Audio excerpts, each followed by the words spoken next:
இருக்கின்றன. இவைகள் எல்லாமே சாத்தானுடைய காரியங்கள் தான். இதற்கு மேலே இன்னொன்று பிரதானமாய் நின்று கொண்டிருக்கிறது. ஒன்று அதுதான் இன்றைய செய்தியினுடைய தலைப்பாய் இருக்கிறது. எந்த நாமத்தினாலே ஞானஸ்நானம் கொடுக்க வேண்டும்? இதுதான் கேள்வி.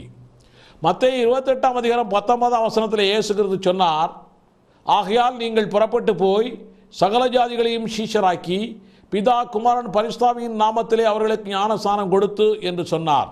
ஆக பிதா குமாரன் பரிசுத்தாவியின் நாமத்தினாலே தான் ஞானஸ்நானம் கொடுக்க வேண்டும்.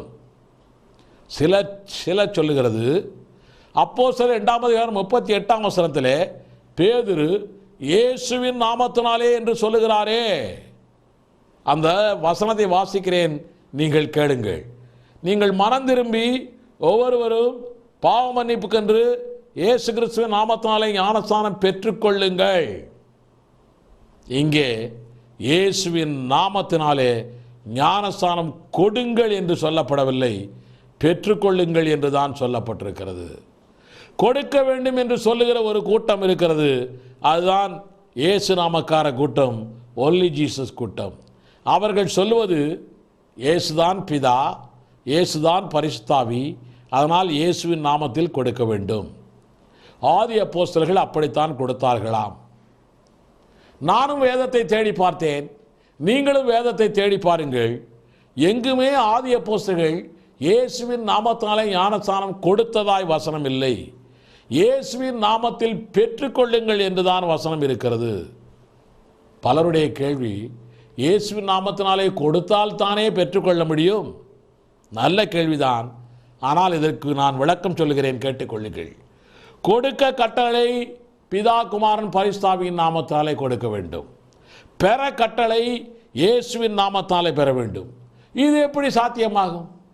கொடுக்கிறது பிதா குமாரன் பரிசுத்தாவின் நாமத்தினாலே, பெறுகிறது இயேசுவின் நாமம். இது எப்படி சாத்தியமாகும்? நிறைய பேருடைய கேள்வி. முதலிலே நாமத்தினால் கொடுக்க வேண்டும் என்று எழுதப்பட்டிருக்கிறது. நாமம் என்றால் என்ன என்று புரிய வேண்டும். நாமம் என்றால் என்ன என்று புரிய வேண்டும். தாவீது கோலியாத்துக்கு முன்னாலே போய் நிற்கிறான்.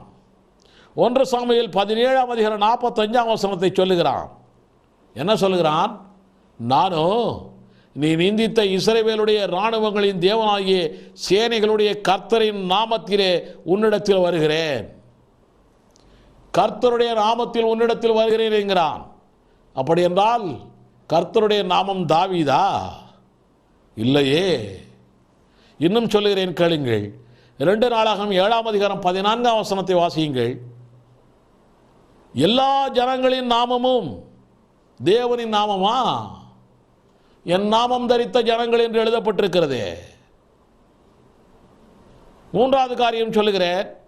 உபாகமம் 28:10 எழுதப்பட்டிருக்கிறது. அதனுடைய அர்த்தம் தான் என்ன? நாமம் என்றால் பெயர் என்று மட்டும் அல்ல. நாமம் என்றால் மகிமை, மாட்சிமை, வல்லமை, அதிகாரம் எல்லாம் கொண்டதாக இருக்க வேண்டும். இப்படியாய் மறுபடியும் பிறந்தவன், ரட்சிக்கப்பட்டவன், கிறிஸ்துவுக்குள்ளான ஞானஸ்நானம் பெற்றிருக்கிறவன் இயேசுவின் நாமத்தினாலே கழுவப்பட வேண்டும் என்று வேதம் சொல்லுகிறது. 1 கொரிந்தியர் 6:11 வாசியுங்கள்.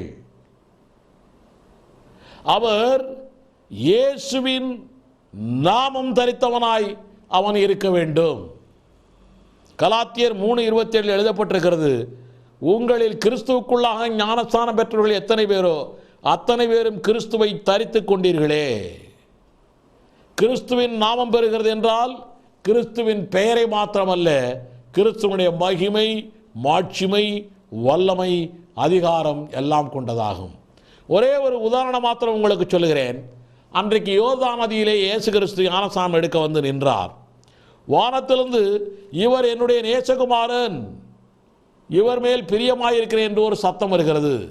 அதே போல மறுபடியும் பிறந்த மனிதன், கிறிஸ்துவுக்குள்ளான ஞானஸ்நானம் பெற்ற மனிதன், ரட்சிக்கப்பட்ட மனிதன், தண்ணீர் ஞானஸ்நானம் எடுப்பதற்காக ஞானஸ்நானம் தொட்டிக்கு அருகில் வரும்பொழுது இயேசுவை போல இயேசுவின் நாமம் தரித்து தேவகுமாரன் போல இயேசுவின் நாமத்தினாலே அங்கே வந்து நிற்க வேண்டும். ஞானஸ்நானம் கொடுப்பவர் பிதா குமாரன் பரிசுத்தாவின் நாமத்தினாலே கொடுக்க வேண்டும், நாமங்களினால் அல்ல. ஏன்?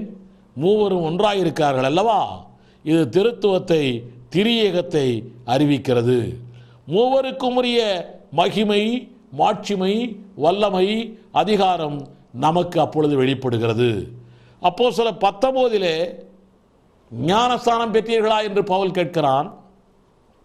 யோவான் ஸ்நானம் கொடுத்த ஞானஸ்தானத்தை பெற்றோம் என்கிறார்கள். அந்த ஞானஸ்தானம் தவறாய் இருக்கிறது. அது மனம் திரும்புதலுக்கு ஏற்ற ஞானஸ்தானம். நீங்கள் மனம் திரும்பி ஞானஸ்தானம் பெற்றுக்கொள்ள வேண்டும். அந்த ஞானஸ்தானத்திலே பரிசுத்தாவியை பற்றி நாங்கள் கேள்விப்படவில்லை என்று அவர்கள் சொல்கிறார்கள். ஏனென்றால் யோவான் ஸ்நானம் கொடுக்கிற ஞானஸ்தானத்திலே பிதா, குமாரன், பரிசுத்தாவியின் நாமத்தினாலே ஞானஸ்தானம் கொடுப்பது அல்ல. அதனாலே மறுபடியுமாய் பவுல் அப்போஸ்தலன் அவர்களுக்கு ஞானஸ்தானம் கொடுக்கிறான்.